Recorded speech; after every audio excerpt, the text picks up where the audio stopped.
Hi sa inyo lahat, magandang araw. Ako nga pala si RJ, ang mahilig mag-check ng player dito sa Antipolo. Tara, simulan na natin to.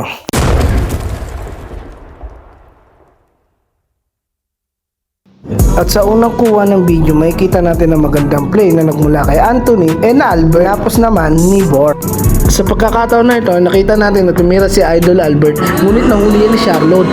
Bawal yan pa de.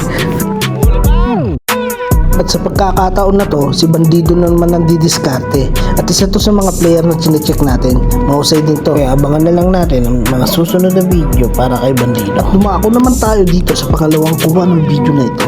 Dito mapapansin natin ang mga galawang pasahan ng mga tropang ito. Mahusay talaga ang pagkakaplano. Kahit hindi marunong tumira, makasigurado makakashoot kahit bobo pa yan. At dito naman sa video na ito, hindi natin inaasahan na makakanakaw ng tira si Injury Man. At sa susunod na eksena ay makikita natin ang pagbitaw ng ating kaibigan na si Dave.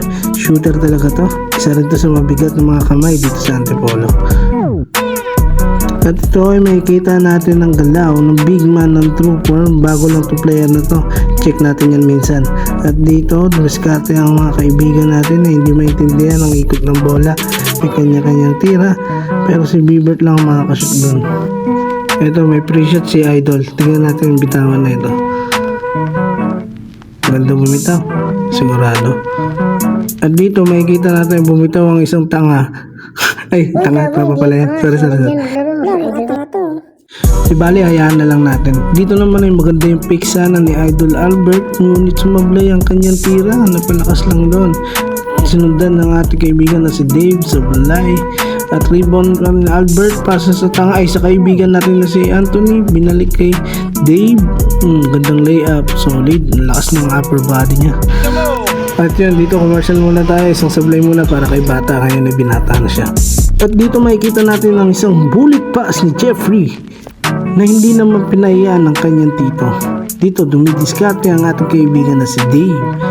At biglang nag-changing pace at hinanap ang sino pwedeng umiscore na walang iba kundi si Bibert lang ang pwedeng umiscore dyan. Isa kasi sa magandang galawan ni Bibert ang biglang pagkakat. Dito dumidiskarte si Jeff at nakita kanyang tito. Ang tito niya na ang bahala dyan ay mekos na yan. Solid talaga yan insan. Dito isang magandang pasa at 2 points para kay Jeffrey.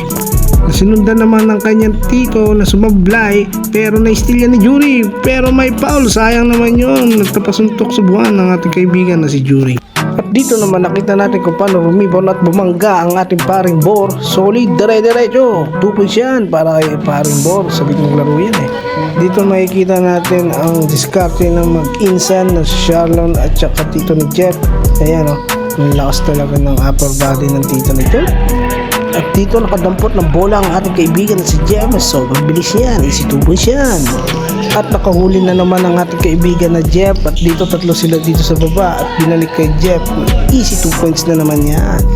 At sa huling part ng ating video, dito na natin makikita kung paano talunin nila Bandido ang kupunan nila Albert sa malinis na paraan. Ito yung discarding na gawa ni Ryan Paul alias Bandido. Dito na gumawa ng paraan upang matuluyang matapos ang kanilang laro at makuha ang matamis na tagumpay sa tira ng insan ni Charlon. At sa uli nakuha nila ang panalo sa kupunan ni Albert.